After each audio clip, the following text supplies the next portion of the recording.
Today on Let's Talk Schools, did you know that we have an award-winning financial services division? Let's talk to the man in charge of all the money.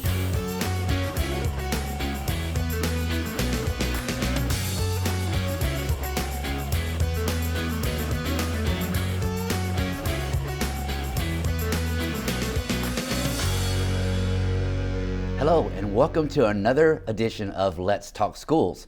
I'm Mike Looney, the superintendent for Fulton County, and today we have the esteemed Marvin DeReef joining us. He is the Chief Financial Officer. Mr. DeReef, welcome to Let's Talk Schools. Glad to have you here. Oh, it's a pleasure to be here. Thank you. So you have a very interesting background. You've been with Fulton for a number of years now, but you've worked your way to the CFO position, the Chief Financial Officer position. You were the deputy before that. So talk a little bit about your background and how you got to Fulton.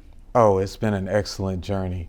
And I actually started Fulton as the budget director, 5 years as the budget director, and then 5 years as the deputy chief financial officer, and now 4 years as the chief financial officer. So it's been an incredible journey. I especially love, and I was just thinking about this yesterday, just thinking about the professional growth that has occurred in my life working for Fulton County Schools.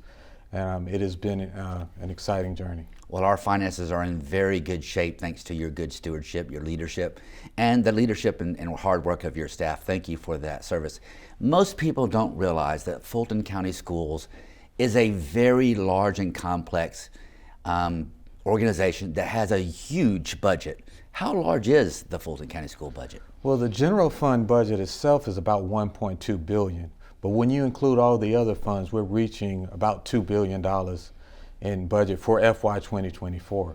So when you say the general fund itself, let's talk about the different fund sources of the school budget. So we have general fund, which is essentially what? Essentially, it's the operational budget. It is funded with state revenue, but also with local revenue from property taxes. But then you have the special revenue fund, and this is mostly federal grants and state grants, things like Title I, people may have heard of, and that's the low income grant. And then you have Title 6B is for special education, but that's the special revenue fund. But then you also have, and we sort of separate out school nutrition fund, which is a large fund in itself from the federal government. The U.S. Department of Agriculture provides us with a grant to help support the school nutrition, basically the cafeteria. We also have what we call a local pension plan, and that's to help support the retirement of our custodians, our bus drivers, and our school nutrition workers. Another fund we have, so that's special revenue, the capital program. How could I forget the capital program, which is very, very instrumental in helping build the school buildings of this district, as well as provide technology. And that's a large fund that we have. As thanks to the taxpayers, it supports all the things that I mentioned. But it's a 1 cent sales tax that the taxpayers approve every 5 years in a referendum, and that in itself is over $1 billion over the course of those 5 years. So not only is our budget very large in the number of dollars that we manage with your leadership, but also in the sophistication. There are thousands and thousands of accounts that have to be managed with ins and outs and that sort of thing, and your folks do a really good job. In fact, this is just a moment to brag. Ever since I've been here, I know your department, the Division of Finance, has received a clean audit. In other words, independent auditors come in and review the books for Fulton County Schools, and take a moment to brag about the excellent results that you're getting from the audits. Oh yes, thank you. Over the years, we pride ourselves on making sure that we manage our financials very soundly. And of course, auditors come in at the end of the year. It takes them several months to evaluate all of our financials, how we report out, making sure we're complying with internal controls, and basically doing the right things for the taxpayers with the finances. And we're so thrilled to have a clean report. We also have other agencies that also evaluate how well we perform financially. We have the Association of School Business Officials who look at how well we present our budgets as well as how well we present our financials. And every year I think we're going on at least, well, since I've been here, of receiving awards as it relates to our accounting, as well as our budgeting, also our contracting. So we receive numerous awards in all three of those areas. Great news. I know our taxpayers are relieved to know that we're spending the money properly, it's properly accounted for, and that these auditors come in and look over our shoulders to make sure that we've done it right and we're protecting the taxpayers' investment in Fulton County Schools. You know, when I think of the budgeting process, I think of my own family budget. You know, I look at my revenue, the amount of money I bring into the house, the expenditures I have to have, you know, what I have to pay. I have to pay my mortgage, I have to pay my car payment, my insurance, and that sort of thing. And then the variable expenses that we have. Do school budgets, does the district budget work in that same way? Well, in some sense, obviously we want to have a certain amount of what we call savings, or in our case, fund balance, to account for those unexpected activities. Our school board even have a policy to set aside certain funds for catastrophic events and things of that nature. So yes, we look at how much money we're bringing in, and then we look at what are our needs for the year, in essence, in building our budget for is the expenditures. And then of course, with your leadership in the shared governance approach, we evaluate, well, what can we afford to do next year based on the revenue constraints and how much we have in fund balance and where we want to maintain to ensure that those unforeseen events that we're covered. So it is pretty much that process, and of course it's on a larger scale. We have roughly, of course, we have 106 different schools, and we have roughly over 50 departments, all having a budget to develop and to ensure that their area meets the needs and the goals and objectives of the district. So it is a very complex process, and it consolidates with the cabinet having a meeting and going through all of this to then present a budget that we hope that meets the needs of the taxpayer, as well as get the approval of the school board. So at the end of the day, I have revenues coming in, and we'll talk about those sources in a minute. Yes. We have the expenditures, the known expenses, the mortgage payment. Of course, we don't have a mortgage payment, but the fixed expenses. And then we have things like we need to buy textbooks one year. Yes. And so we have to dip into savings a little bit, our general fund reserve balance to buy textbooks. But at the end of the day, those two numbers, the ins and the outs, match each other. Yes. There's a balanced budget at the end of the day. Yes. Because we use sometimes our savings to make sure that we can cover some of those expenses. Wow, really, really complex work. And so let's talk about the funding sources, because there's something unique about the Georgia school funding model. And can you kind of explain in a very simplistic way, so somebody like me can understand, how does it work? How does the state funding mechanism work for schools? So in 1985, the Quality Basic Education Fund and the state funding mechanism was established with a few main principles in mind. One was to make sure that the state funds education, but also that the local has an obligation in that support. So they came up with basically as an 80-20 rule, that we want to make sure the state covers 80, but we want to ensure that the local at least covers 20% of what's necessary. So the state, through series of formulas, what they call programs, and there's 18 of them, they develop what they consider what a district is, what school system needs to educate students. Quality basic education is needed to educate students. So they come up with what that earning amount is. And then they say, okay, we need to deduct the local portion, what they believe the local's responsibility. Our 20%. Our 20%, and that is the net amount that you will receive for your district. But the 80-20 rule is statewide. It's not per district. So one district could be contributing a lot more than another district. And we're one of those districts that contributes a lot more than other districts when it looks at it from a percent situation. So the state provides us with a certain amount, and then the local fair share is what they use to reduce. They base that reduction off our property value.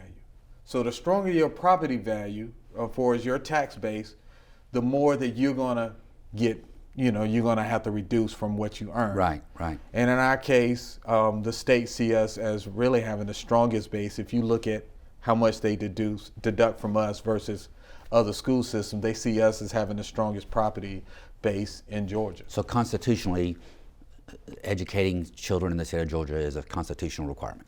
Yes. And so there's a statewide 80-20 rule.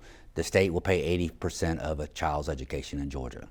They subtract the 20% from what they would give us to educate a child because that's what the law requires. Right.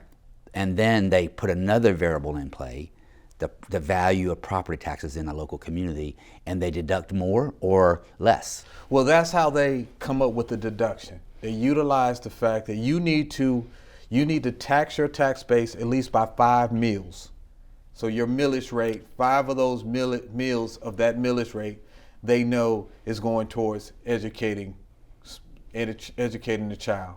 So the issue with that is, of course, my 5 meals might be higher, resulting in a higher number than some other districts' 5 meals. Right. Because they're looking at it holistically. So they're putting it all in a pot. Right. And then they're gonna, So at the end of the day, I have this 80-20 rule in my head. Yes. What is our ratio? How much of our budget is actually funded by the state? 33%. Wait, what? 33%? 33%. So the state's funding 33% of a student's education in Fulton. Where's the other 67% coming from? It's coming from our local revenue, which is mostly property taxes. That funds most of it. So it's really, for our district, it's almost opposite of the rule. So the rule was 80 comes from state, 20 comes from local. For us, most of it's coming from local, with 33% coming. And so does that change every year? Yes. So, I think in a few years back in 2020, we were at 38% was coming from state. In 2024, 33 is coming from state, and we're projecting in the next 3 to 4 years, only 30% is coming from state. So we're going in a direction where more and more, we're relying more and more on our local revenue to support. So is there our a general cap? fund. Is there some point in time where the state says, you know what, Fulton has given more than their fair share, and because educating a child in Georgia is a state constitutional requirement, is there a place in time or a point at which we say, we got a cap? Once we take this much money, or we keep this much money back from Fulton, then we won't take any more? Currently, that do not exist. There is no cap on the local fair share, other than the statewide 80-20 rule. So if it's reached statewide, then. But the reality is, okay, who are they capping first, right? Yeah. In the 80-20 rule, they basically spread it out, but we're constantly getting hit the largest. We're over $200 million getting deducted. So the state's taking $200 million of our local tax revenue and keeping it and redistributing it across the state. Is that what's happening? That's the interpretation. Yes. Okay. Yes. Wow, there's so many details that we could dig into. We're going to have to have an episode, a bunch of series with the esteemed Marvin Reef talking about it. So let's talk just very briefly. We're going to run out of time, but we're quickly approaching the end of our budgeting season. When do we typically start our budgeting process? How long does it take to get a budget through the process and approved by the school board on a typical year? A typical year, well, if you ask our budget services team, it's year round. It never stops for them for us developing the budget. But there is a point publicly that we begin the process, and that's in October, with the budget calendar gets approved by the board. The board adopts a budget calendar, and it basically outlines the milestones of events in which we have to operate and meet to develop the budget. The board also develops what they call budget parameters. And that really sets the guidance for the administration, saying, look, these high level, these are the things that we want to make sure you follow as you develop your budget. Stay true to. For instance, we want to make sure that at least 75% of that general fund budget is allocated directly to schools, that the principals, that we put that part of the budget in the hands of the principals to develop out. To make sure that our fund balance is at a certain level, at least 2 months of fund balance. So whatever you do for us as you build the budget, make sure that you don't balance the budget where we don't have at least 2 months of fund balance still set aside. Essentially savings. Yes. Okay. So and obviously this year, They wanted to make sure that we started the process in developing the transition plan for those ESSER funds. Right. And that's those large federal dollars that we received as an effort to help us with a response to the impact of COVID. And one final question. Just because something existed last year, in Fulton that is, doesn't mean it's going to be funded in the next year. We do something called modified zero-based budget. And that is also included in the board's budget parameters. So we use an approach, as you mentioned, modified zero-based budgeting. Some years ago, right, and they were still doing it when I got here, but modified zero-based budgeting is basically saying, look, we don't use incremental budgeting where you can expect what you received last year in your budget rolls over. No, the ideal is you start from scratch and address what are the goals and the needs of the district next year. Let's start with that in building the budget, making sure that what you're funding aligns to what we're trying to accomplish in the following year. And then, of course, there's that process in which the superintendent and cabinet receive all those budget requests, knowing that this is basically a needs assessment. This is what our departments in our schools say. This is what we need. But we have to be cognitive of our revenue constraints, right? And we have to make those tough decisions of prioritizing. We know you need this, but maybe we can find another way of meeting that need that don't impact the general fund budget. Maybe we can allocate it using some other funding source that we have. Or maybe it's something where we just need to look at it differently, or even certain cases have to delay it for a year. But that approach allows us to get a budget that we believe is in the best interest of the students and in the best interest of the district in the long term. Marvin, thank you so much for your service to this district. We're in very, very sound financial shape thanks to the governance of our school board. They do a great job of minding their P's and Q's and making sure that we're accountable for the money. Your folks make sure that we spend the money in the proper categories and that we project long term what our fund balance is going to be. So we're not looking at our budget in just one short increment of time, a year's time. We're looking at 4 or 5 years, 6 years down the road, making sure that we're projecting to the best of our ability what the future holds. Y'all, thank you so much for joining Let's Talk Schools. It's always a privilege to share what's happening in Fulton County Schools with you. I hope that you join us again next time. And now, let's go around the district in 90 seconds.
That's it for our show this week. Let's keep the conversation going.